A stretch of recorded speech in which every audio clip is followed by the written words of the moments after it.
Hey guys, it's Chris here, and today I want to show you how you can get the Meta Ads API into your Claude Code so that you can start building your automations, workflows inside Claude Code for Meta Ads. So the first thing we have to do, we have to come to developers.facebook.com and we have to select My Apps. The next step is we have to create the app. Now you're going to put in a name for your application. I'm just going to name it YouTube Test V1 for now. For the use cases, you're going to want to select Create and Manage Ads with Marketing API. There are some other options like Instagram access and stuff that you can select later as well. But let's just go with this for now. And then what I really recommend is that you connect it with a verified business portfolio. I'm just going to select my agency portfolio here. Next, and create app. Once you're in, it kind of gives you some recommendations already, what you can click and what to check. So let's just start by following these guidelines. Now that we're here, we can see some of the functions are already ready for testing. That means we can send some signals through. I'm going to show it to you in a second, but let's go back to the dashboard. It's going to then tell us to test the use cases. Once all the requirements are met, they ask you to publish your app. To get the information, you have to click App Settings.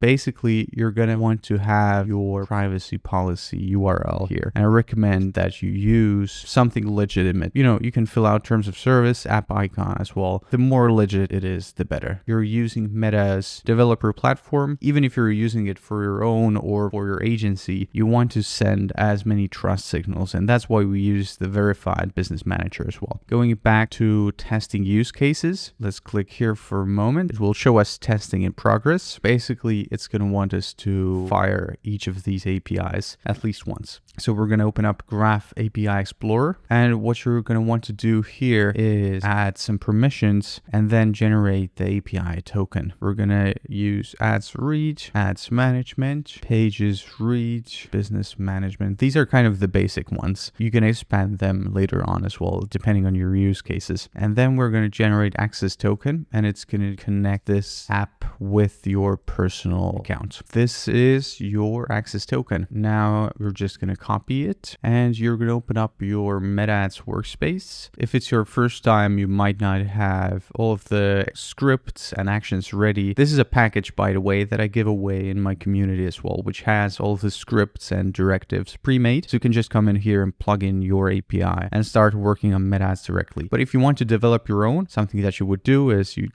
take the token, come into your workspace and say, this is my Meta Ads token. Please make sure that it works. As you can see, the token is working. So now what I can do is, for example, take one of that account IDs, paste them in here and ask, how much did we spend last 7 days? And because I already have the scripts ready in here, it's going to be able to pull that information for me. As you can see, the account has spent 23,000 in the last 7 days. This is basically already ready to go and start firing. If you want to really be legit, make sure that you're doing everything the right way. You would have to fire all of these API tests. If you have the privacy policy and you've properly tested all of the API calls, then you're going to be able to publish it here. That's kind of the final step. And then you give the signal to Meta that it's out of testing now, it's live. That's the way I've been running it for 2 years now without any problems. I don't use any MCPs from outside services. I do everything directly through Meta's official APIs. As I mentioned, I've developed my own scripts and tools that makes Claude Code basically act as a junior media buyer who can launch any ads without any mistakes. Also connecting it to Google Drive and such. So I hope this video helps you to get your API key and you can start testing your own automations soon. Thank you so much and see you soon.